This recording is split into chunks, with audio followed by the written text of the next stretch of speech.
අපි ගිය සතියේ මොනවද කතා කරේ කියලා මතක් කරගත්තොත් එහෙනම් අපි රාජ්‍ය හිමිකාරීත්වයේ ඇති ආයතන ගැන කතා කරා. මාධ්‍ය ආයතන සම්බන්ධයෙන්. එතකොට අපි කතා කරා පාර්ලිමේන්තු පනතක් මගින් එහෙම නැත්නම් රජයට අයිති සමාගමක් විදිහට තමයි රාජ්‍ය හිමිකාරීත්වයේ ඇති ආයතන ස්ථාපනය කරන්න කියලා. රයිට්. ඒවා රජයට අයිති ආයතන විදිහට යන්නේ. කළමනාකරණය පිළිබඳ ප්‍රතිපත්ති තීරණ ගන්නේ සභාපති ප්‍රමුඛ අධ්‍යක්ෂ මණ්ඩලයක් විසින්. එතකොට ඒ අධ්‍යක්ෂක මණ්ඩලය සභාපති සහ අධ්‍යක්ෂක මණ්ඩලය පත් කරන්නේ දැන් රාජ්‍ය හිමිකාරීත්වයක් ඇති ආයතන හින්දා රජය විසින් තමයි ඒ සභාපති සහ අධ්‍යක්ෂ මණ්ඩලය පත් කරන්නේ. එතකොට ප්‍රතිපත්තිමය තීරණය කොහොමද මේ මාධ්‍ය ආයතන වැඩ කරන්නේ කියලා තීරණ ගන්නු ලබන්නේ මේ අධ්‍යක්ෂ මණ්ඩලය විසින්. අධ්‍යක්ෂක මණ්ඩලය පහලින් ඉන්නවා කළමනාකරණ මණ්ඩලයේ ප්‍රධාන විධායක නිලධාරියෙක් සාමාන්‍ය අධිකාරීවරයෙක් මේ ඕනම නමකින් හඳුන්වන්න පුළුවන් ප්‍රධාන විධායක නිලධාරී තනතුරක ඉන්න කෙනෙක්. එතනින් පල්ලෙහාට තමයි මාධ්‍යවේදීන් දක්වා අවසානයේ ග්‍රාහකයන් අපි දක්වා වැඩසටහන කියන්නේ මාධ්‍ය ක්‍රියාකාරීත්වය සිද්ධ වෙන්නේ. ඒකට පෞද්ගලික ආයතනයක් ගත්තත් ඒ වගේම තමයි පෞද්ගලික හිමිකාරීත්වයේ තියෙන ආයතනයක් ගත්තත් මාධ්‍ය ආයතන ගැන අපි කතා කරන්නේ. එතකොට ඒක සමාගම් පනත යටතේ සමාගමක් විදිහට ස්ථාපනය කිරීමක් තමයි අපිට දැක ගන්න පුළුවන් වෙන්නේ. රෙජිස්ටර් ඔෆ් කම්පැනිස් ROC කියලා තියෙන ආයතනයක්. ඒක තමයි සමාගමක් විදිහට ස්ථාපනය කරන්නේ. ඊට පස්සේ ඒ ආයතනයේ කොහොමද වැඩ කරන්නේ කියලා කළමනාකාරීත්වය පිළිබඳ සහ ඒක ප්‍රතිපත්තිමය වශයෙන් වැඩ ආයතනයේ කොහොමද වැඩ කරන්න ඕනේ කියලා තීරණ ගන්නේ අර රාජ්‍ය ආයතන වගේමයි අධ්‍යක්ෂ මණ්ඩලය විසින්. එතකොට අධ්‍යක්ෂක මණ්ඩලයේ ප්‍රධානියෙක් පත් වෙනවා සභාපති කෙනෙක්. එතකොට මේ සභාපති පත් කරන්නේ අධ්‍යක්ෂක මණ්ඩලය සහ සභාපති පත් කරන්නේ ආයතනයේ වැඩිම කොටස් හිමිකාරීත්වය එහෙම නැත්නම් ආයතනයේ හිමිකාරීත්වය අනුව තමයි මේක තීරණය වෙන්නේ. ඒකට අපි දන්න ඕන තරම් පෞද්ගලික මාධ්‍යත් අපිට අද වෙනකොට දැක ගන්න තියෙනවා. අපි ඊට පස්සේ පොදු සටහනක් මගින් මේක චුට්ටක් කතා කරා ගිය සතියේ. ඔන්න ඔය විදිහට තමයි සභාපතිගේ ඉඳලා පල්ලෙහාට වෙනකන් මේක ක්‍රියාත්මක වෙන්නේ.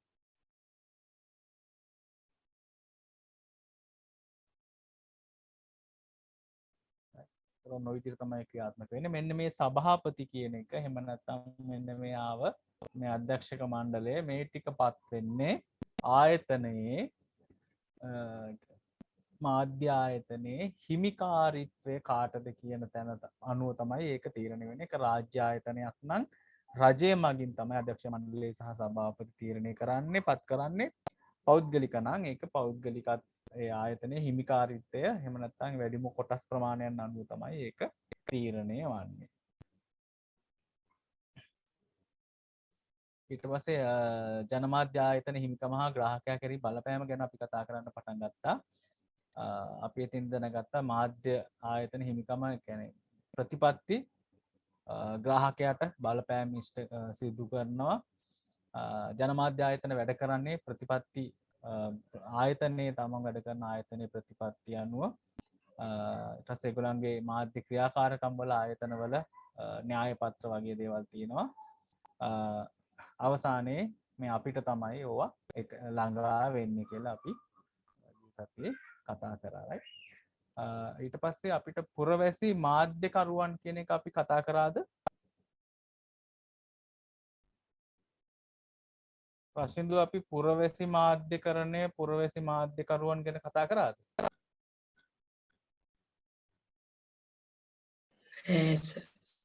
right හරි. අනුමාත්‍රකාවක් විදිහට දාගන්න පුරවැසි මාධ්‍යකරුවන් අපි අන්තිමටම කතා කරානේ ගිය සතියේ කොහොමද ඒ කියන්නේ ආයතනවල ආයතනික සම්බන්ධ මාධ්‍යවේදීන් කොහොමද ඉන්නේ ශ්‍රමිකයන් විදියට කොහොමද ඒ කියන්නේ මාණ්ඩලික මාධ්‍යවේදීන් සහ ප්‍රාදේශීය මාධ්‍යවේදීන් කියලා අපි ගිය සතියේ ඉගෙන ගත්තානේ right ඒකට යටින් අපි දාගන්න පුරවැසි මාධ්‍යකරුවන් පුරවැසි මාධ්‍යකරුවන්.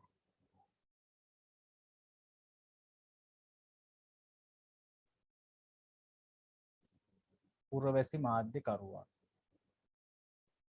හරි පුරවැසි මාධ්‍යකරුවන් කියලා කියන්නේ අපි මේ වචනයෙන්ම තේරෙනවා දැන් නූතන සමාජය වෙන විට වර්තමානය වන විට ඔයාටයි ඔගොල්ලොන්ටයි මටයිත් මාධ්‍යකරණය යෙදෙන්න පුළුවන්.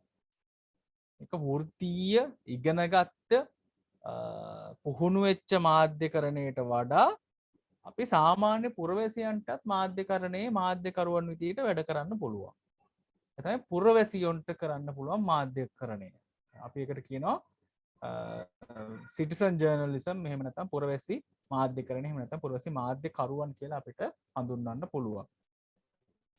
මේ පුරවැසි මාධ්‍යකරුවන් වෙන්නේ හරිම සරලයි.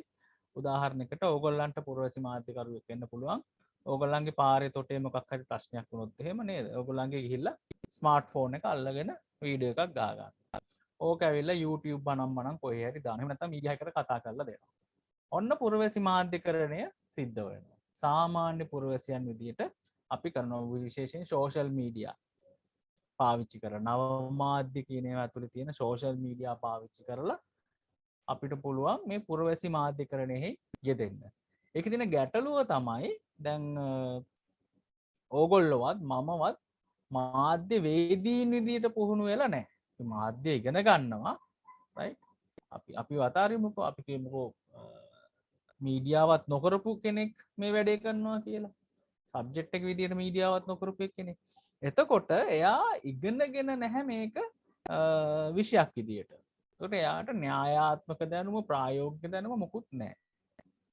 රයිට්. එතකොට එයා පුරවැසියෙක් විදියට හිතලා තමයි දැන් කුණු කසල මොකක් හරි ප්‍රශ්නයක් නම් ටොක් ගාලා ගැව්වා.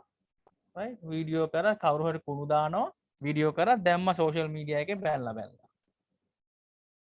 අත්තකට එයාගේ පැත්තෙන් අනි කුණුදාපු කෙනාගේ පැත්ත මොකක්ද කියලාත් අපි හොයන්නේ නැහැ. මොකද අපි පුරවැසි දෘෂ්ටිකෝණයෙන් බලලා මේක වැරදි කියලා ටොස් ගාලා ඕක දානවා.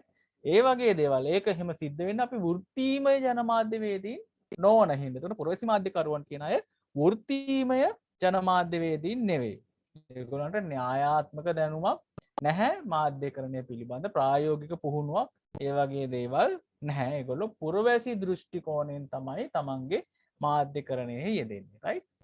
අපි ලියාගමු පුරවැසි මාධ්‍යකරුවන්. පුරවැසි මාධ්‍යකරුවන්.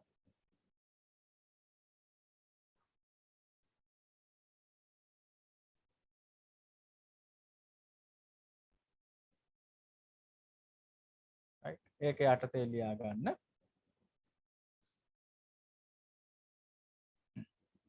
අද වන විට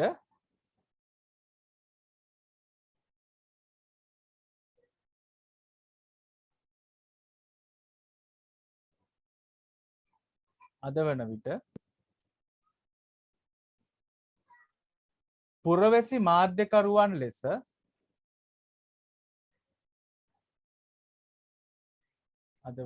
පුරවැසි මාධ්‍යකරුවන් ලෙස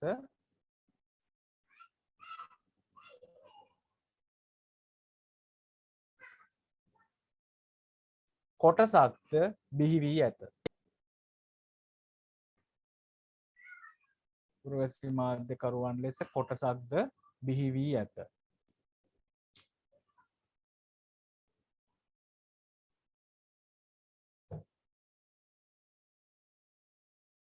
ඔවුන්ද කිසිම මාධ්‍ය ආයතනයකට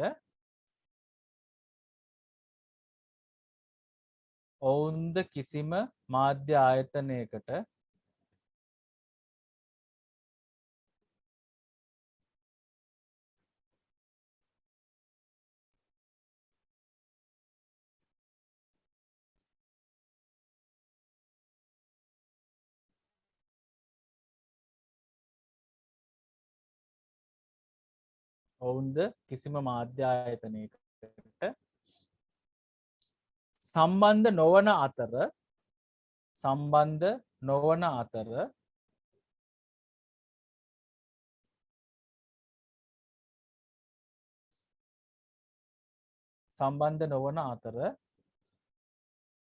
වෘත්තීමය ජනමාධ්‍යවේදීන්ද නොවේ. වෘත්තීය ජනමාධ්‍යවේදීන්ද නොවේ. වෘත්තීය ජනමාධ්‍යවේදීන්ද නොවේ. මෙම පුරවැසි මාධ්‍යකරුවන් ඒකටම මෙම පුරවැසි මාධ්‍යකරුවන් මෙම පුරවැසි මාධ්‍යකරුවන් සාමාන්‍ය මහජනයා වන අතර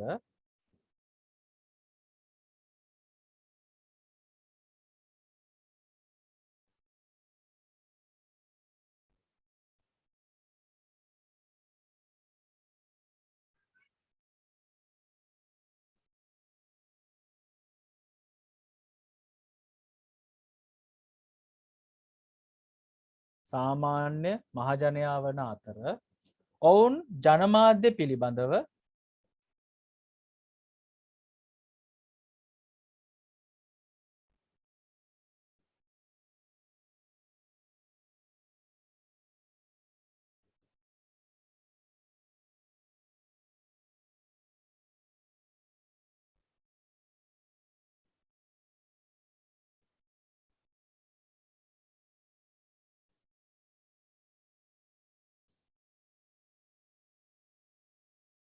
ජනමාධ්‍ය පිළිබඳව න්‍යායාත්මක දැනුමක් හෝ පුහුණුවකින් තොරව ජනමාධ්‍ය පිළිබඳ න්‍යායාත්මක දැනුමක් හෝ පුහුණුවකින් තොරව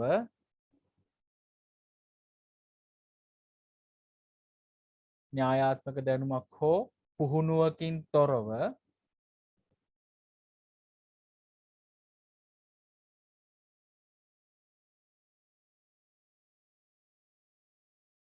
න්‍යායාත්මක දැනුමක් හෝ පුහුණුවකින් තොරව පුරවැසි දෘෂ්ටිකෝණයෙන් තොරතුරු සැපයීම සිදු කරයි. පුරවැසි දෘෂ්ටිකෝණයෙන් තොරතුරු සැපයීම සිදු කරයි. පුරවැසි දෘෂ්ටිකෝණයෙන් තොරතුරු සැපයීම සිදු කරයි.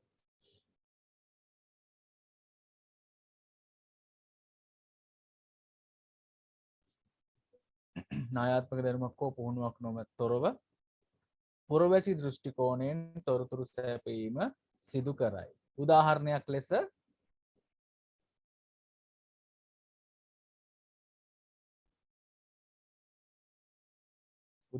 ලෙස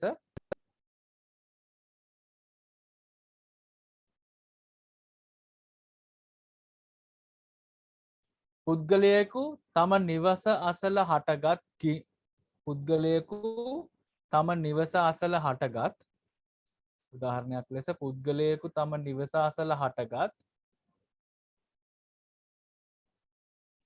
තම නිවස අසල හටගත් ගින්නක දර්ශන තම නිවස අසල හටගත් ගින්නක දර්ශන සිය දුරකථනයෙන් වීඩියෝ කර පුද්ගලයෙකු තම නිවස අසල හටගත් ගින්නක දර්ශන සිය දුරකථනයෙන් වීඩියෝ කර සමාජ මාධ්‍යන්හි පළ කිරීම.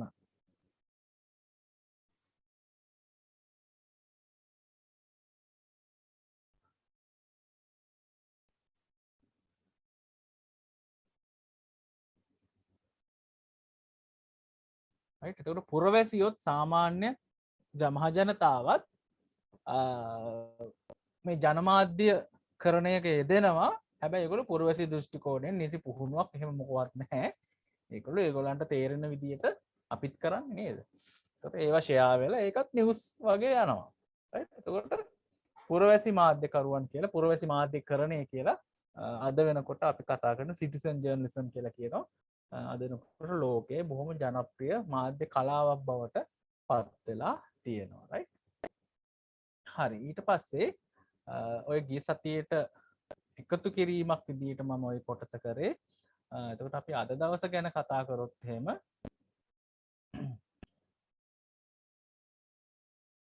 රයිට් අද පාඩමේ අපි පළවෙනි කොටස් දෙක කරා මේ ජනමාධ්‍ය ආයතන හිමිකම හා ග්‍රාහකයා කෙරෙහි බලපෑම කියන එකේ ජනමාධ්‍ය ආයතන හිමිකම හා ආයතන ප්‍රතිපත්ති ජනමාධ්‍ය ආයතන හිමිකම හා මාධ්‍යවේදීන් කියන කොටස් දෙක කරා. අද තුන්වෙනි එකෙන් පටන් ගන්නෙ මාධ්‍යවේදීන් හා ග්‍රාහකයා. මාධ්‍යවේදීන් හා ග්‍රාහකයා. තුන්වෙනි කොටස. 4.2 තුන්වෙනි කොටස. මාධ්‍යවේදීන් හා ග්‍රාහකයා. හරි, මාධ්‍යවේදීන් හා ග්‍රාහකයා ගැන කතා කරනකොට මේක අතර කියන්නේ මේ ග්‍රාහකයා මාධ්‍යවේදීන් කියන මෙන්න මේ කොට්ටාශ දෙකට බලපෑම් එල්ල කරන ජනමාධ්‍ය ආයතන හිමිකාරීත්වය කියලා එකක් තියෙනවා. අපි මේක කලිනුත් කතා කරලා තියෙනවා.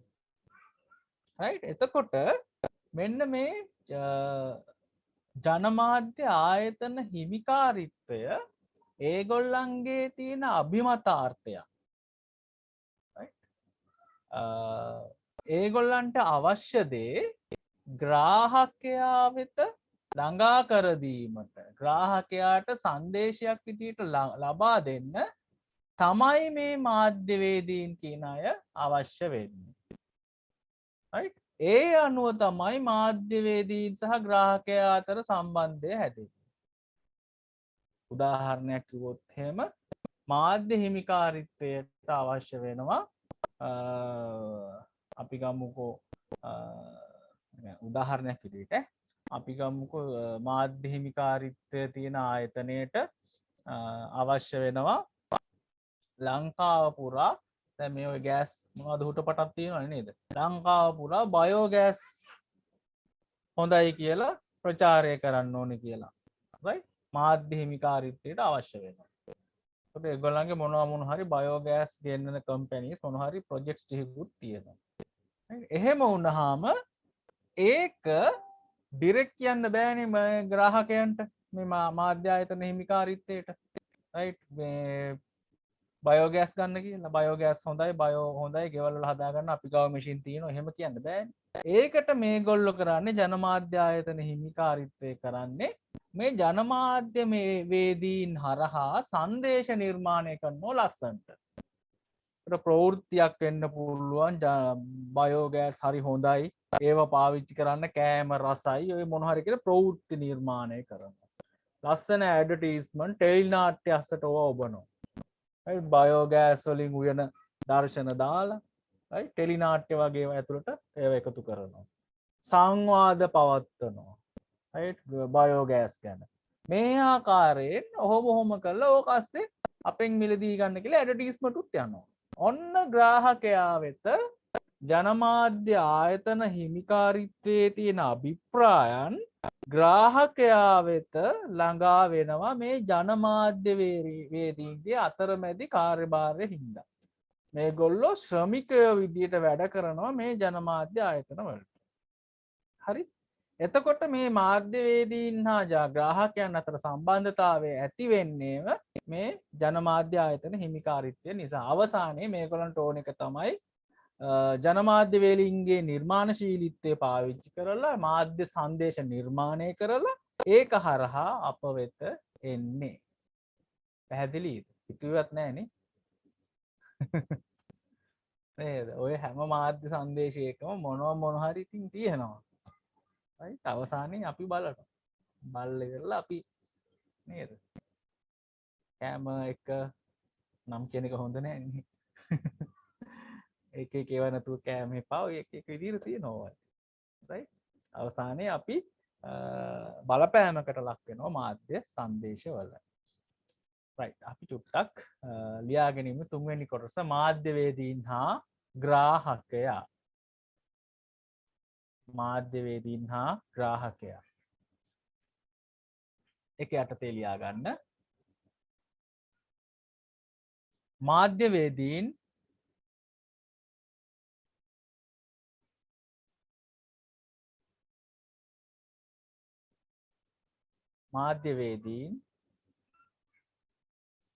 ග්‍රාහකයා වෙතට ළඟා වන්නේ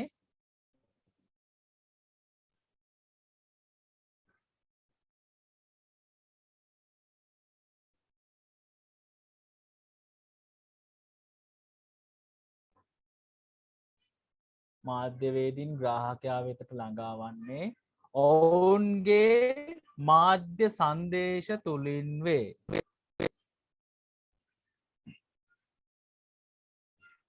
මාධ්‍යවේදීන් ග්‍රාහකයා වෙතට ළඟා වන්නේ ඔවුන්ගේ මාධ්‍ය සංදේශ තුළින් වේ.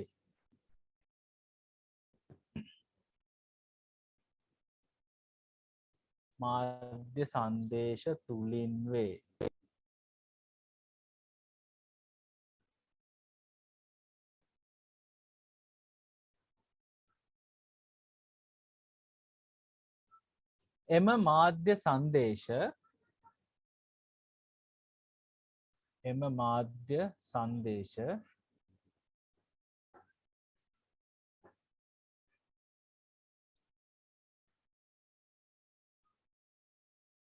එම මාධ්‍ය සංදේශ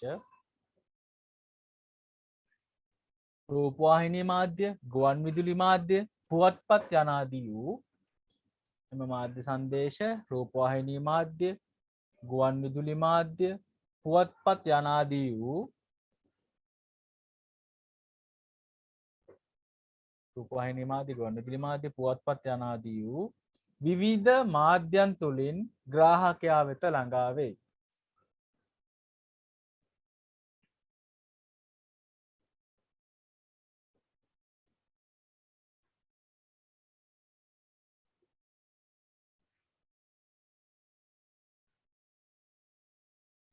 රූපවාහිනී මාධ්‍ය, ගුවන් විදුලි මාධ්‍ය, පුවත්පත් යනාදී වූ විවිධ මාධ්‍ය තුළින් ග්‍රාහකයා වෙත ළඟා වේ. ග්‍රාහකයා වෙත ළඟා වේ.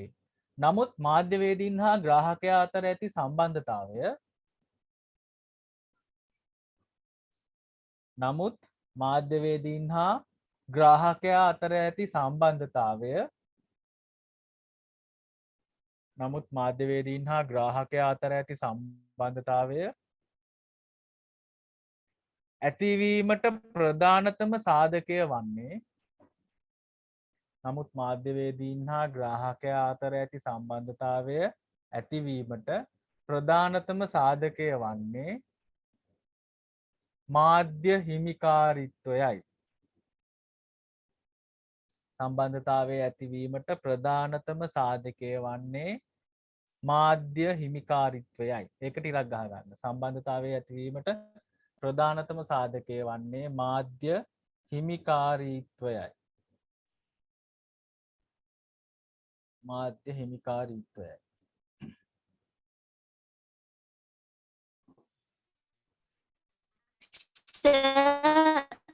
හවුදුව? කොතනද මිස් වුනේ? සම්බන්ධතාවය ඇතිවීමට ප්‍රධානතම සාධකය වන්නේ මාධ්‍ය හිමිකාරීත්වයයි. නමුත් මාධ්‍යවේදීන් හා ග්‍රාහකයා අතර ඇති සම්බන්ධතාවය ඇතිවීමට ප්‍රධානතම සාධකය වන්නේ මාධ්‍ය හිමිකාරිත්වයයි. සම්බන්ධතාවය ඇතිවීමට ප්‍රධානතම සාධකය වන්නේ මාධ්‍ය හිමිකාරිත්වයයි කියන එකට ඉලක්ක ගහගන්න. මාධ්‍ය හිමිකාරිත්වයයි කියන එකට ඉලක්ක ගහගන්න.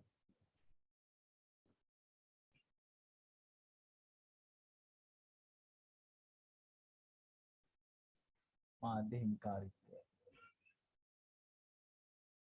රයිට්, ඒකටම ලියා ගන්න. සාමාන්‍යයෙන් මහජනතාවට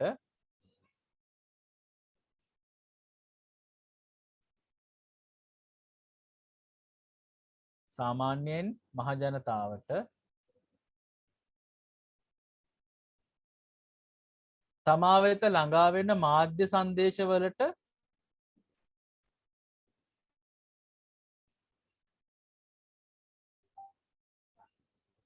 සාමාන්‍යයෙන් මහජනතාවට තමා වෙත ළඟා වෙන මාධ්‍ය සංදේශවලට සම්බන්ධ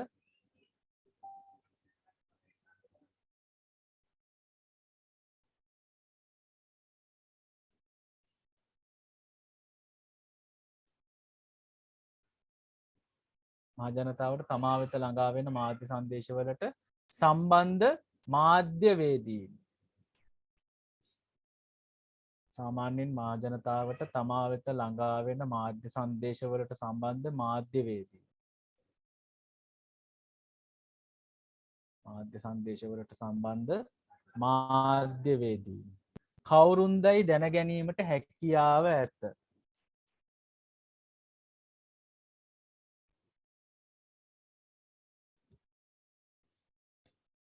කවුරුන්දයි දැන ගැනීමට හැකියාව ඇත.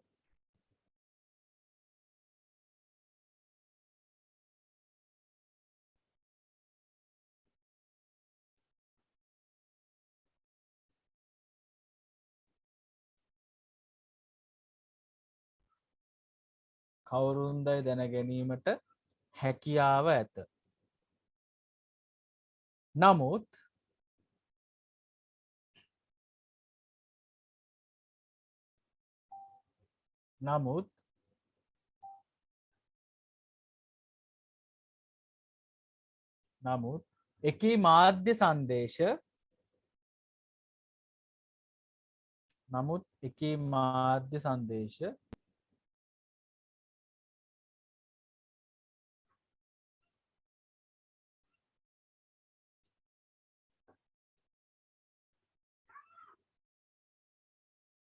නමුත් එකී මාධ්‍ය සංදේශ කිනම් මාධ්‍ය හිමිකාරීත්වයක් යටතේ නමුත් එකී මාධ්‍ය සංදේශ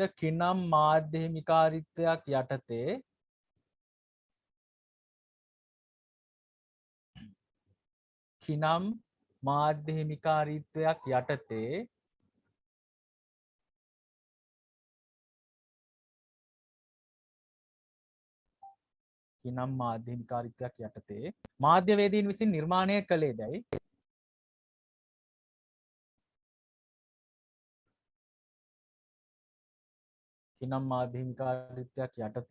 මාධ්‍යවේදීන් විසින් නිර්මාණය කළේ දැයි දැන ගැනීමට අපහසුය. නමුත් එකී මාධ්‍ය සංදේශ කිනම් මාධ්‍ය හිමිකාරීත්වයක් යටතේ මාධ්‍යවේදීන් විසින් නිර්මාණය කළේ දැයි දැන ගැනීමට අපහසුය.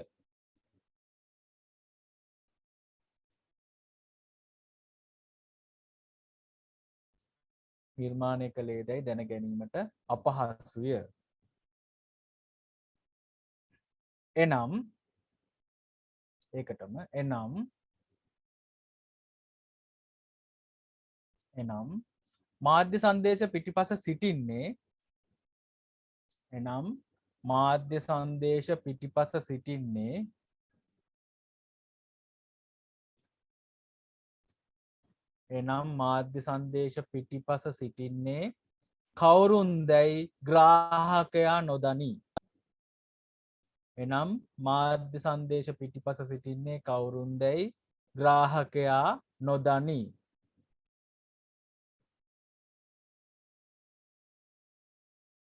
එනම් මාධ්‍ය සංදේශ පිටිපස සිටින්නේ කවුරුන්දැයි ග්‍රාහකයා නොදනී.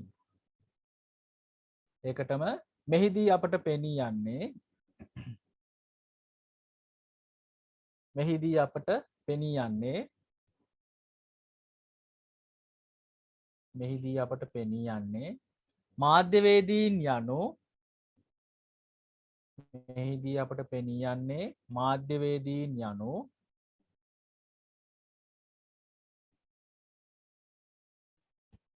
මාධ්‍යවේදීන් යනු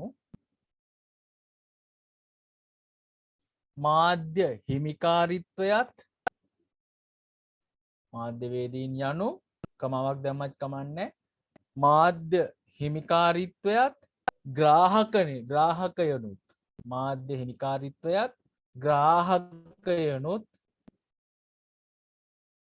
මාධ්‍ය හිමිකාරීත්වයත් ග්‍රාහකයනුත් යන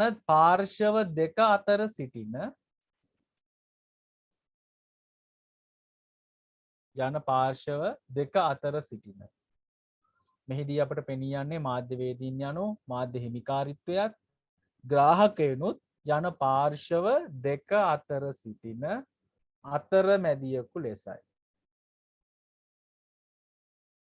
අන්තිම වාක්‍යයටත් ඉරක් ගහගන්න. මෙහිදී අපට පෙනී යන්නේ මාධ්‍යවේදීන් යනු මාධ්‍යවේදීන් කියන්නේ මාධ්‍ය හිමිකාරීත්වයත් ග්‍රාහකයනුත් යන පාර්ශව දෙක අතර සිටින අතරමැදියකු ලෙසයි. අතරමැදියකු ලෙස. එර මම ඉස්සෙල්ලා කියපු කතාවම තමයි. right? මාධ්‍ය ආයතන තියෙනවා ග්‍රාහකයෝ ඉන්නවා. එතකොට මාධ්‍ය ආයතන වලට අවශ්‍ය දේවල් ග්‍රාහකයන්ට ලබා දෙන්න ඕන වුණාම අතරමැදියෙක් විදියට මැද ඉන්නවා මාධ්‍යවේදීන් පිරිසක්. මේගොල්ලෝ තමයි අර මාධ්‍ය හිමිකාරීත්වයට අවශ්‍ය පණිවිඩය ලස්සනට නිර්මාණය කරලා මාධ්‍ය සංදේශයක් විදියට ග්‍රාහකයන්ට ලබා දෙන්නේ.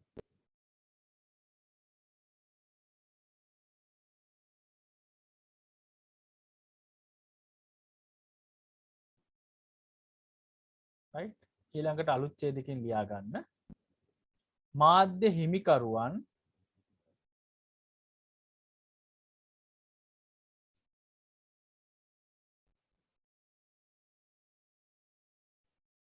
මාධ්‍ය හිමිකරුවන් තම අභිප්‍රායන්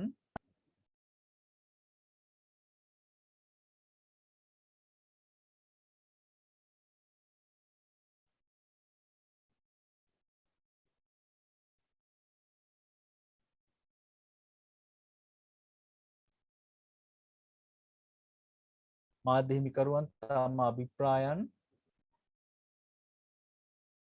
මාධ්‍ය වේදීන් මගින්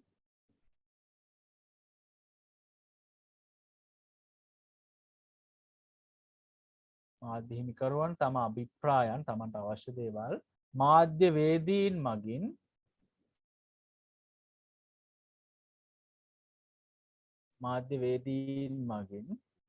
නිර්මාණාත්මක සංදේශයක් ලෙස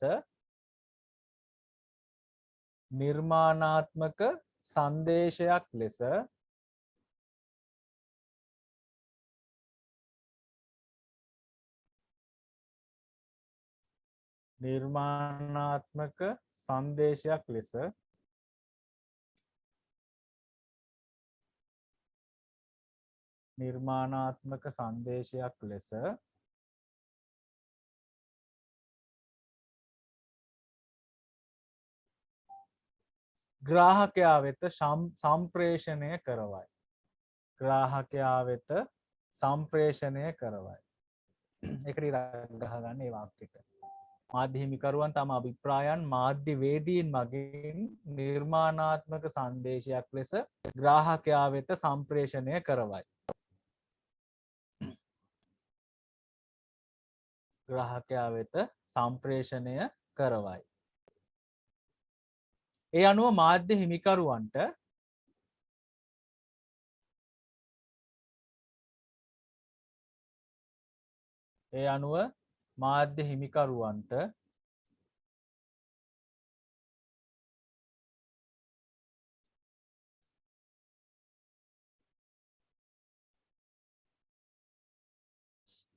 ඒ අනුව මාධ්‍ය හිමිකරුවන්ට තම පණිවිඩය ඍජුව ග්‍රාහකයා වෙත ලබා දීමට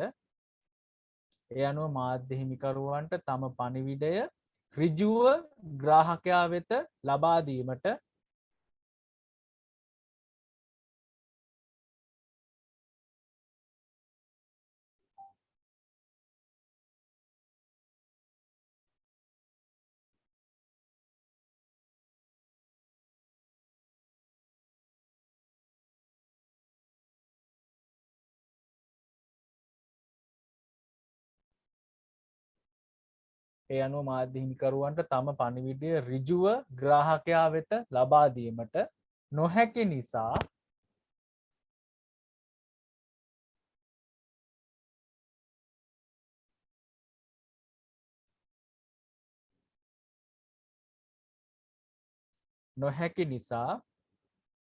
මාධ්‍යවේදීන්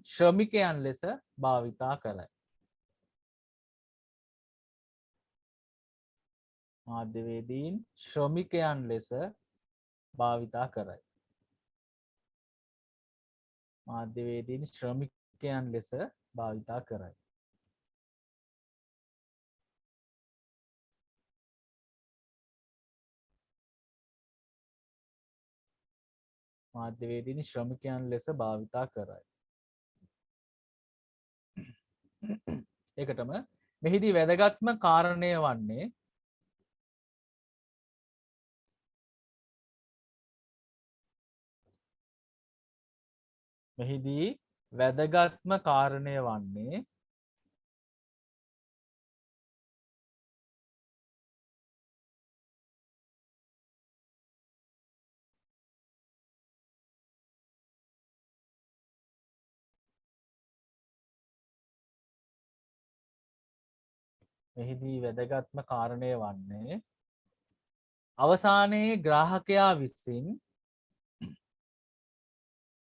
මෙහිදී වැදගත්ම කාරණය වන්නේ අවසානයේ ග්‍රාහකයා විසින් අවසානයේ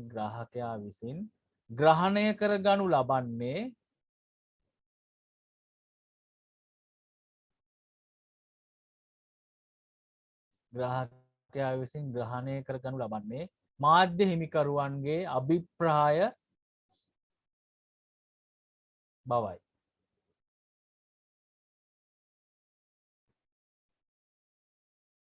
අවසානයේ ග්‍රාහකයා විසින් ග්‍රහණය කරගනු ලබන්නේ මාධ්‍ය හිමිකරුවන්ගේ අභිප්‍රාය බවයි. එහෙම නැත්නම් අභිප්‍රාය වීමයි.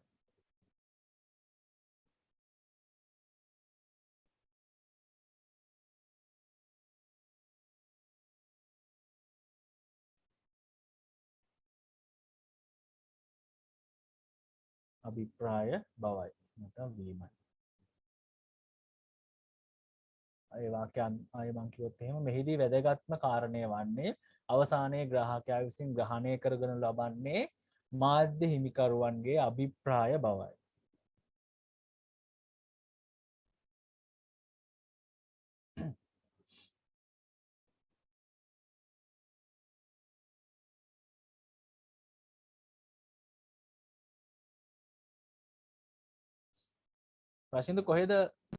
රශින්දු කොහෙද මිස්සුනේ?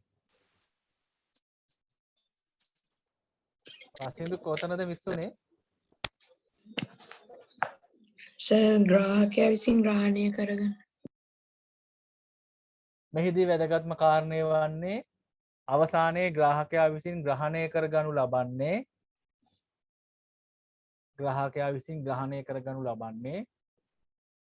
මාධ්‍ය හිමිකරුවන්ගේ අභිප්‍රාය බවයි. එහෙම නැත්නම් අභිප්‍රාය වීමයි.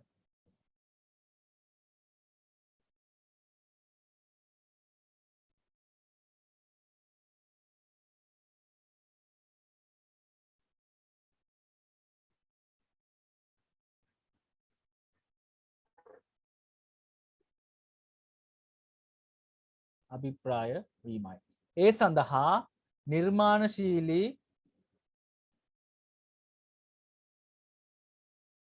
ඒ සඳහා නිර්මාණශීලී මාධ්‍ය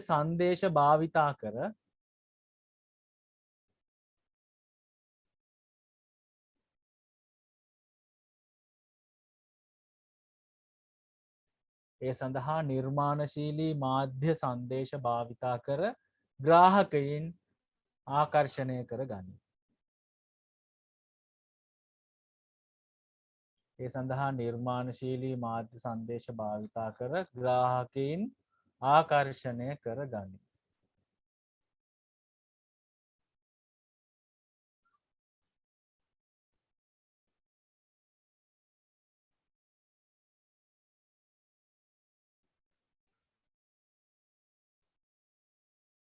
ඒ සඳහා නිර්මාණශීලී මාධ්‍ය සංදේශ භාවිතා කර ග්‍රාහකයින් ආකර්ෂණය කර ගනී.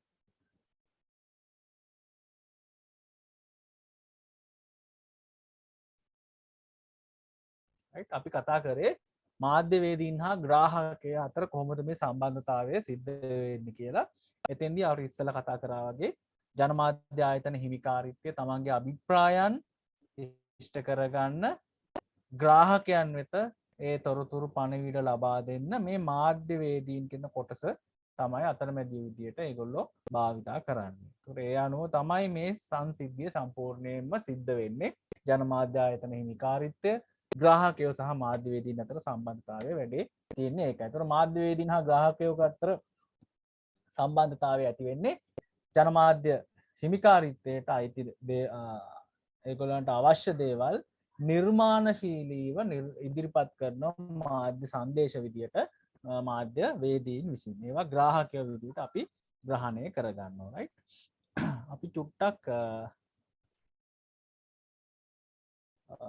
පොඩි වැඩසටහනක් තියෙනවා පොඩි එකක් අපි බලමු කොහොමද මේ ජර්නලිසම්ලා මේ වැඩේ කොහොමද කරන්න කියලා පොඩි එකක් තියෙනවා අපි චුට්ටක් බලමු මම හිතන්නේ මට සවුන්ඩ් ෂෙයා කරන්න අමතක වුණා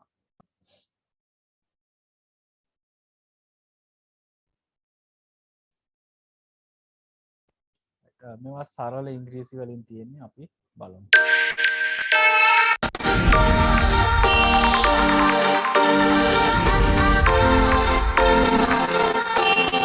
Hi, I'm Anisha and I've come to the centre of London to check out how newspapers are going high-tech.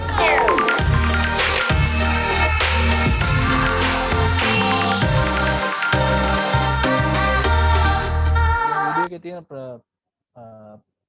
වැදගත් කාරණය තමයි පොඩි ළමයෙක් බලන්න මහා බ්‍රිතාන්‍යයේ පොඩි ළමයෙක් උගලයි වයසේ වගේ ළමයෙක් එයා තනියෙන් මේක ගිහිල්ලා නිවුස් පේපර් ආයතන වලට ගිහිල්ලා කොහොමද ඒගොල්ලන්ගේ මාධ්‍යකරණය සිද්ධ වෙන්නේ කියලා එයා තනියෙන් කරන්නේ right එතකොට අපිටත් පුළුවන් නම් මේ වගේ දේවල් වලට යොමු වෙන්න විෂය පරිබාහිරව ඉතා හොඳයි අපිට ප්‍රායෝගික අත්දැකීම් ලබා ගන්න පුළුවන් අතන අධ්‍යාපනයේ මේ වගේ දේවල් කරන්න පුළුවන් නම් හොඳයි ඔයගොල්ලෝ චුට්ටක් බලන්න එහෙම හැකියාවක් තියෙනවද කියලා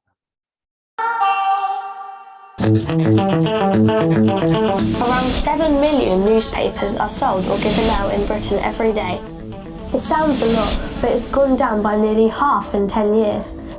With many of us now reading papers online, newspaper sites get about 13 million visitors a day. One of the few British newspapers actually growing is First News. The printed version of the weekly children's newspaper is now read by around 2.3 million young people. And this is where it all happens, the First News newsroom. I'm Nikki Cox, Editor-in-Chief of First News. Hi Anisha, welcome to First News. I'm Nikki. You've come on a really good day because it's press day and we've got to get the paper off to the presses by 2:30. What's the hardest thing about your job? Do you know, people kind of say to me, how do you decide what to put in? And the truth is it's more difficult to decide what to leave out because there's so much happening in 24 hours around the world. Big job really is the front page because that's the thing that people see when it's in the shops, so that's what I've got to do right now. We're doing Brexit. I've written a piece all about it, explaining what's happening, and now I need to do more iconic. So this is another one that we use where the pictures are more kind of symbolic rather than newsy. I quite like this one. You know, the idea of us being cut off from Europe. Yeah, that's quite cool. And also, when you choose a picture, you try and think of a headline that might go with it. I was thinking maybe Great Brexit. Yeah, that's good. Something like that. On the front page, I think one thing that doesn't stand out is this line here. I open this up in a program called Photoshop. If we change the colour of it to red, and there you go, that stands out a bit more now. We want the map to stand out a bit more than it is at the moment, so if we move it to the front, you can see here it's gone over this box. Could you make a newspaper without computers? Yeah, you absolutely can. This is the first newspaper ever published in Britain, which was on November the 7th, 1665. It would have taken them ages. Every single letter was put in place by typesetters, one by one. So you can imagine it wouldn't be very up to date. And what technology has meant is that we can be really up to the minute. Like most newspapers, First News has a growing online site. This means wherever you are, you can get all the news and extra video content.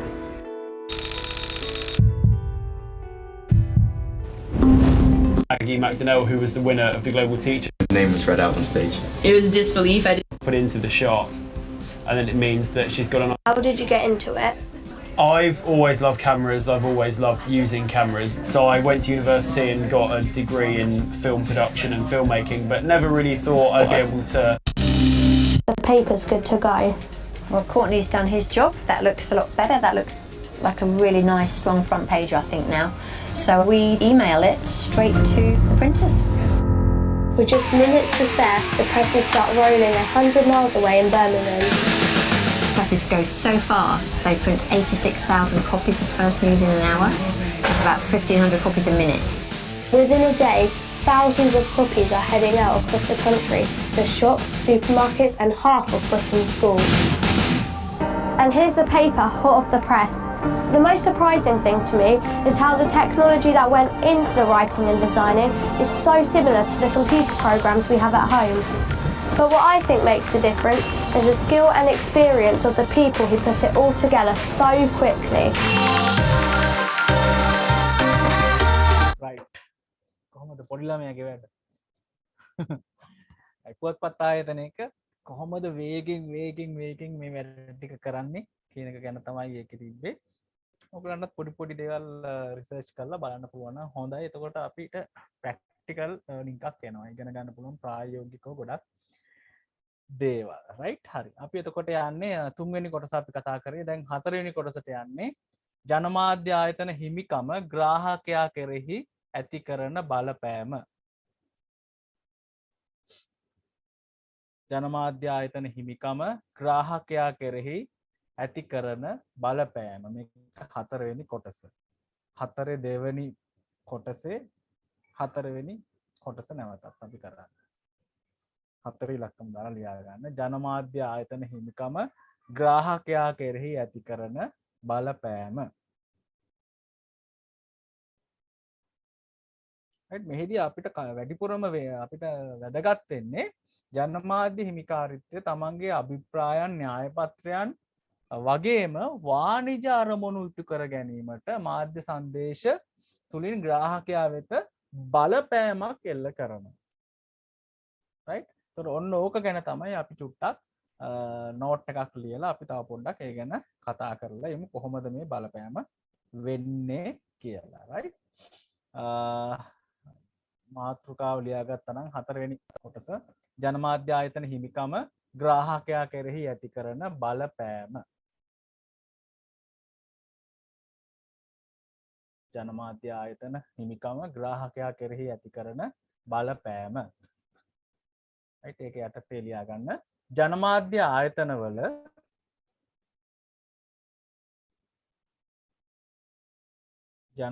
ආයතනවල හිමිකාරීත්වය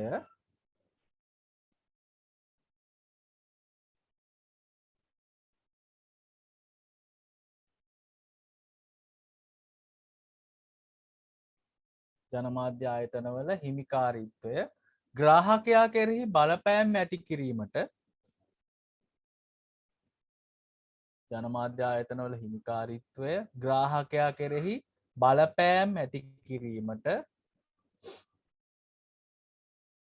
ග්‍රාහකයා කෙරෙහි බලපෑම් ඇති කිරීමට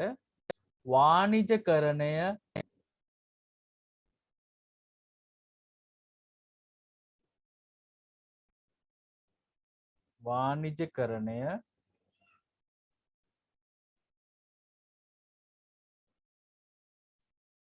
බෙහෙවින් හේතු වී ඇත.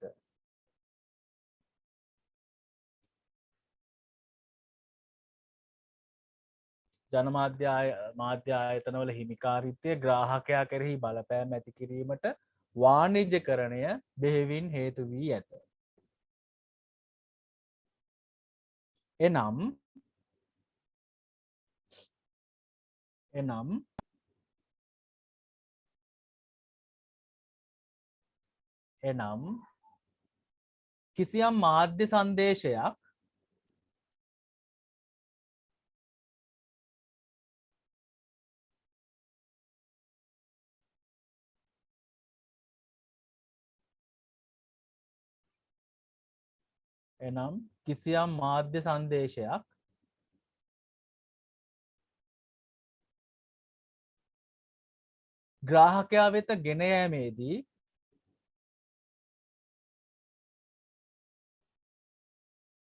එනම් කිසියම් මාධ්‍ය සංදේශයක් ග්‍රාහකයා වෙත ගෙන යාමේදී ඒ සඳහා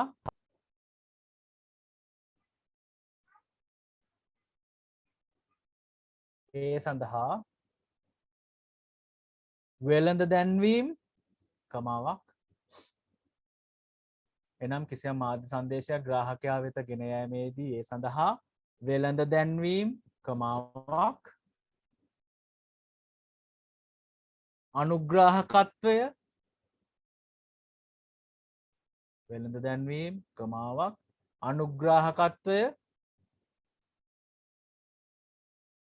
අනුග්‍රාහකත්වය වැනි වාණිජමය මැදිහත්වීම් අවශ්‍ය වේ. වෙළඳ දැන්වීම් කමාවක් අනුග්‍රාහකත්වය වැනි වාණිජමය මැදිහත්වීම් අවශ්‍ය වේ.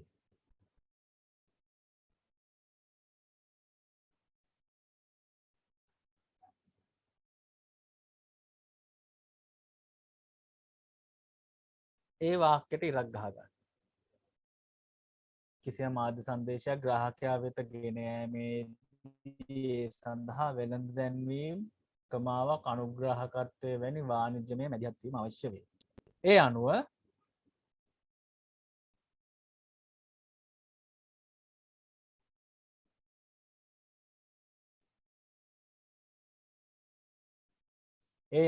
එම වෙළඳ දැන්වීම් වල හා අනුග්‍රාහකයින්ගේ එම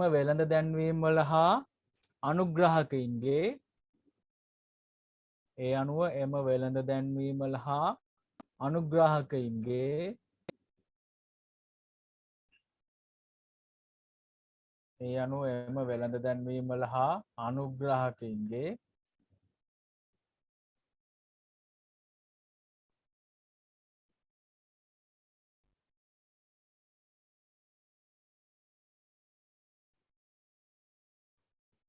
අභිමතාර්ථයන්ද ඉටුවන පරිදි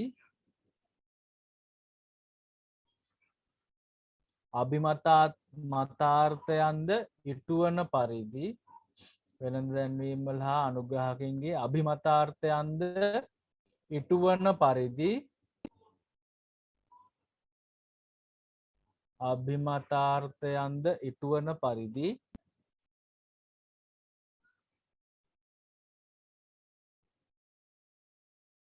අනුග්‍රාහකයින්ගේ අභිමතාර්ථයන්ද ඉටුවන පරිදි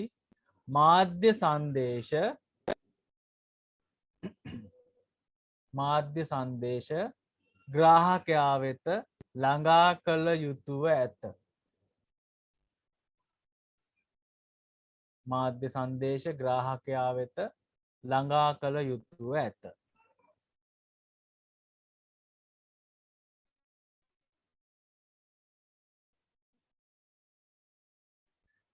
අනුග්‍රාහකයින්ගේ අභියා වෙත ළඟා කළ යුතුව ඇත. අලුත්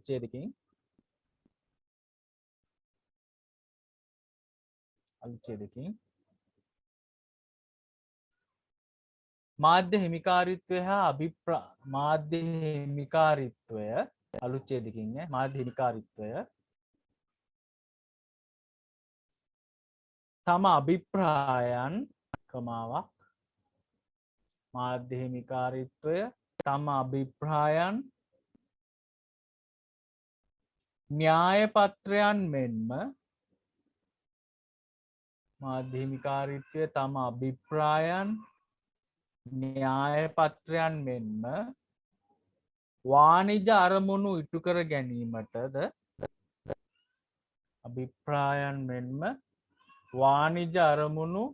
කර ගැනීමටද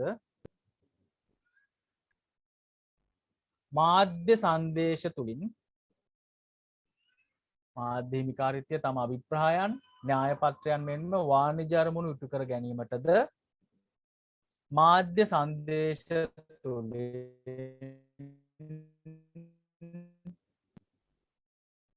මාධ්‍ය සංදේශ තුළින් ග්‍රාහකයා වෙත බලපෑමක් සිදු කරයි.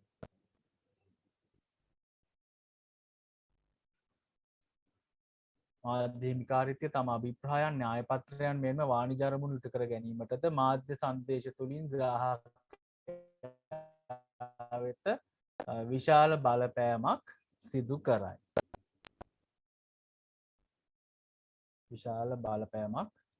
කරයි. අපි කතා කරේ මාධ්‍ය සංදේශ වලින් කොහොමද බලපෑමක් සිද්ධ කරන්නේ ඇයි ඒක හැම වෙන්නේ කියන එක තමයි කතා කරේ. රයිට්? ඒ කියන්නේ මාධ්‍ය හිමිකාරිත්වය ඒගොල්ලන්ගේ අභිප්‍රායන් තියෙනවා ඒගොල්ලන්ගේ න්‍යාය පත්‍රයන් තියෙනවා ඊට අමතරව වාණිජ අරමුණුත් තියෙනවා නේද ඔය අපිට කියන්නේ අර සබන් ගෑවොත් අපි ලස්සන වෙනවා අරව කෑවොත් ඇඟට හොඳයි ඇත්තටම එහෙම නෑනේ නේද එහෙම වෙන්න පුළුවන්ද නේද හැබැයි අපිට කියනවා නේද මේවා නැත්තම් ඔස්ටිකොරෝසිස් හැදෙනවා අරව කෑවේ නැත්තම් මේවා හැදෙනවා ඕම කියනවා ඉතින් අපිත් අහු වෙනවා right එතකොට මෙන්න මේවා ඒක වෙන්නේ අපිට ආදරයට නෙවෙයි නේද අරව කන්න මේවා කන්න ඇඟට හොඳයි ලස්සන වෙනවා සුදු වෙනවා රැවුල කළු වෙනවා ඔක්කොම අපිට ආදරයට නෙවෙයි කියන්නේ ඒවා අස්සේ වාණිජ අරමුණු තියෙනවා ඒ වගේම න්‍යාය පත්‍රයන් තියෙන්න පුළුවන් ඒ වගේම අභිප්‍රායන් තියෙන්න පුළුවන් මේ මාධ්‍ය හිමිකාරිත්වය හා බැඳිච්ච ඒ අනුව තමයි අපිට මාධ්‍යවේදීන් විසින් සංදේශ හදලා අපිට එවනවා අපි ඕක බලලා අපි බලපෑමකට ලක් වෙනවා අයියෝ මේක කෑවේ නැත්තම් හරියන්නේ නැහැ මම කොන් වෙයි ඒක හින්දා මම කාලා ලස්සන වෙන්න ඕනේ කියලා ඒක ඇඩ් එකක් බලලා ගිහිල්ලා කනවා එතකොට අපි බලපෑමකට අහු වෙනවා ඉතින් මේ මාධ්‍ය සංදේශවල අහිතකර බලපෑම් වලට අහු වෙන්නේ නැතුව ඉන්නේ කොහොමද කියන එකත් අපි දැනගන්න ඕනේ නේද ඒකට ලියා ගන්න අනුමාතෘකාවක් විදිහට මාධ්‍ය සංදේශවල අහිතකර බලපෑම් වලට හසු නොවි සිටින්නේ කෙසේද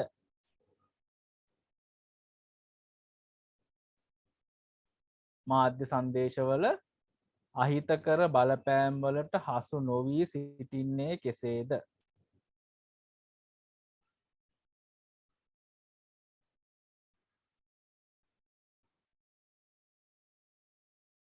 මාධ්‍ය සංදේශවල අහිතකර බලපෑම් වලට හසු නොවී සිටින්නේ කෙසේද පළවෙනි එක තමයි මාධ්‍ය සාක්ෂරතාව වැඩි දියුණු කර ගැනීම මාධ්‍ය සාක්ෂරතාව වැඩි දියුණු කර ගැනීම ඒ කියන්නේ අපිට මාධ්‍ය පිළිබඳ තියෙන දැන ගැනීම අපි දන්න ප්‍රමාණය මාධ්‍ය මොන වගේද කියලා අපිට තේරෙන ප්‍රමාණය right වැඩි කරගත්තාම අපිට අර මාධ්‍ය සංදේශවල අහිතකර බලපෑම් වලින් මිදීලා ටිකක් අඩු කරගෙන අපිට ඉන්න පුළුවන් මොකද අපිට මාධ්‍ය කියන එක මීඩියා සාක්ෂරතාවය අපිට තියෙනවා මාධ්‍ය සාක්ෂරතාව වැඩි දියුණු කර ගැනීම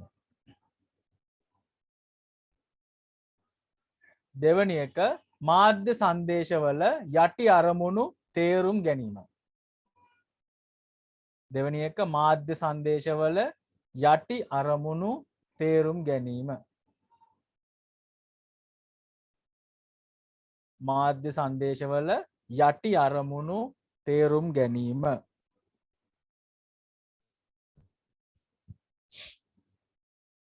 තමයි දෙවැනි එක මාධ්‍ය සංදේශවල යටි අරමුණු තේරුම් ගැනීම. ඒ කියන්නේ අපිට උඩින් පේන එක නෙවෙයි සමහර වෙලාවට යටින් මේගොල්ලන්ගේ වෙන අරමුණු තියෙන්න පුළුවන්. right? අපිට මොකක් හරි රෝගයක් ගැන කියනවා. මේ රෝගේ හැදෙනවා මෙහෙමයි ඒක හරි භයානකයි යට කටු කුඩු වෙනවා මොන හරි කියලා රෝගයක් ගැන අපිට කියනවා. කියලා ඉවර වෙලා ඊට පස්සේ යටින් කියනවා කිරි බිව්වම ඕක හොඳ වෙනවා කියලාත් කියනවා. ඊට පස්සේ යටින් කිරි ඇඩ් එකක් යනවා. ඉතින් මිනිස්සු බලපෑමකට අහු වෙලා අර අහිතකර බලපෑම් වලට අහු වෙලා මිනිස්සු අර කිරි එක මිලදී ගන්නවා. අර කියන්නේ සම්බන්ධයක් ගොඩනගා ගන්නවා. අනේ මගේ යටකට කුඩුවේ මේ ලෙඩේ හැදේ ඒකින්ද කිරි එක බීලා බේර ගන්න ඕනේ කියලා නේද? ඉතින් මේ දවස්වලත් ඔය එක එක ඒවා වෙනවා. නේද? අපි භූමි තෙල් ලිප් ගන්නවා එතකොට භූමි තෙල් ගණන් යනවා ඔහොම එක එක ඒවා වෙනවා ඉතින් right ඒකට ඔයාට අහු නොවි ඉන්නත් දැනගන්න ඕනේ මාධ්‍ය සංදේශවල යටි අරමුණු තේරුම් ගැනීමෙන් අපිට අහිතකර බලපෑම් වලට අහසු නොවි ඉන්න පුළුවන් තුන්වෙනි එක තමයි බුද්ධිමත්ව මාධ්‍ය සංදේශ ග්‍රහණය කර ගැනීම ආවට ගියාවට නැතුව හොඳ බුද්ධිමත්ව මාධ්‍ය සංදේශ ග්‍රහණය කර ගැනීමෙන් අපිට ඒක මාධ්‍ය සංදේශවල අහිතකර බලපෑම් වලට අහු නොවි ඉන්න පුළුවන්.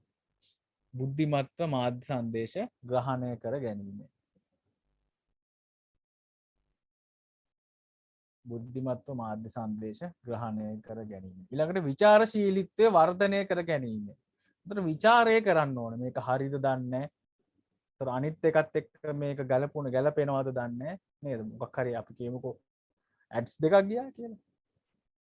අරකේ මේකේ වෙනස මොකද දන්නේ නැහැ. මේක ගෑවම සුදු වෙන්නේ මොකද දන්නේ නැහැ. අනිත් එක ගෑවම කළු වෙනවද මොනවා හරි. right විචාරශීලී. හොඳට විචාරය කරලා බලන්න ඕනේ.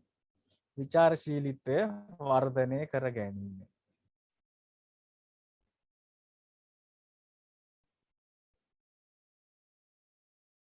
ඊළඟට මාධ්‍යයේ පුද්ගල හා සමාජ බලපෑම් හඳුනා ගැනීම. මාධ්‍යයේ කොහොමත් පුද්ගල හා සමාජ වශයෙන් සමාජීය වශයෙන් හා පුද්ගල වශයෙන් බලපෑම් තියෙන බව හඳුනා ගැනීමනොත් අපිට මේවයින් අහිතකර බලපෑම් වලින් බේරිලා ඉන්න පුළුවන්. මාධ්‍යයේ පුද්ගල හා සමාජ බලපෑම් හඳුනා ගැනීම.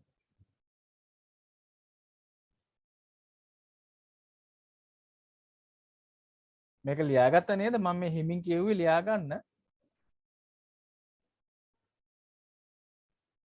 මාධ්‍ය සංදේශවල අහිතකර බලපෑම් වලට හසු නොවී සිටින්නේ කෙසේද? මාධ්‍ය සාක්ෂරතාව වැඩි දියුණු කර ගැනීමෙන්, මාධ්‍ය සංදේශවල යටි අරමුණු තේරුම් ගැනීමෙන්, බුද්ධිමත්ව මාධ්‍ය සංදේශ ග්‍රහණය කර ගැනීමෙන්, විචාරශීලීත්වය වර්ධනය කර ගැනීමෙන්, මාධ්‍යයේ පුද්ගල හා සමාජ බලපෑම් හඳුනා ගැනීම.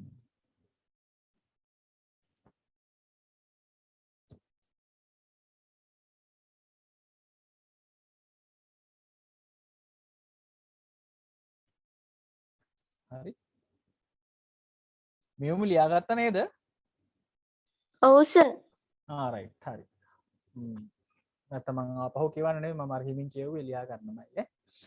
right හරි. දැන් අපි මේ කියවනේ මාධ්‍යවල අහිතකර බලපෑම් මනම් නේද? කොහොමද එහෙම වෙන්නේ කියලා. දැන් අපි ප්‍රායෝගිකව සාමාන්‍යයෙන් ඇඩ්වර්ටයිස්මන්ට් එකක් වගේ එකක් ගත්තොත් එහෙම මිනිස්සුන්ට ඒක මනෝවිද්‍යාත්මකව එක එක විදියට මේවා හසුරවන විදි තියෙනවා. හරි. එතකොට අපි ඒ පිළිබඳ චූටි ප්‍රායෝගිකව කොහොමද මේක වෙන්නේ කියලා පොඩි වීඩියෝ දර්ශනයක් තියෙනවා. අපි ඒක බලලා අද දවසේ ඉවර කරමු. බලන්න ඕගොල්ලෝ මේවට අහු වෙනවද කියලා. හරි. අපි එහෙනම් ඒක චුට්ටක් බලලා එමු. Today we give you 7 psycho tricks ads use to manipulate us. Enjoy! The name. The name has a big influence on how we perceive a product. If we buy crispy chicken strips, it does indeed seem like crispy strips made out of chicken meat, but in reality it's typically just reformed meat with breading. The size. We get to see this again and again, especially with chips bags or cornflakes packages. We think we've bought a big bag of chips, but when we open it at home, we realise that half of the bag is filled with air. Thanks a lot! So it's the best to always take a look at the weight. The colours. Blue stands for loyalty, red for energy and love, and we associate yellow with happiness. The choice of colour is especially important for marketing because certain colours evoke certain emotions used specifically for the ad industry. The layout. Pictures go on the right and text goes on the left because whilst the left half of our brain is in charge of linguistics, the right side takes care of the processing of pictures. Neutral faces. Normally you'd think that we'd feel attracted to friendly or laughing people, but the opposite is actually the case. People with a neutral facial expression seem more interesting to our brain because they are a puzzle to be solved and we can't judge these people. Round corners. We automatically perceive objects with round corners in a more positive way than those with edgy corners. That's why Apple had the rectangle with round corners patented in 2012. By the way, the same applies for text fields with round corners. We'd much rather read the text in that than in a rectangular field. The price. Companies always offer their products in different price categories. Most people buy the product that price-wise is in the middle and have the feeling as though they didn't buy the cheapest but also saved some money. Now you can watch another cool video. To watch, just click in the middle or use the link in the description. නම ගැන පාටවල් එතකොට price එක චුට්ටක් අඩුයි වගේ පෙන්වන්න. එතකොට මේ වගේ කොටුව පාවිච්චි කරන්නේ නැතුව පොඩක් රවුන්ඩ් කරලා ගත්තාම අපිට මනෝවිද්‍යාත්මකව අපි ඇට්‍රැක්ට් වෙනවා. කියන්නේ අපි ඒකට කැමැත්තක් දක්වනවා. අර ඊට පස්සේ බෑග් එක ෆුල් වගේ ලොකුවට බෑග් එක දැම්මම අපිට ගොඩක් තියෙනවා කියන ඒ වගේ නොයෙකුත් ක්‍රම පාවිච්චි කරලා අපිව අපි ඉතින් මොකට අහු වෙනවා ඉතින් නේද? හරි.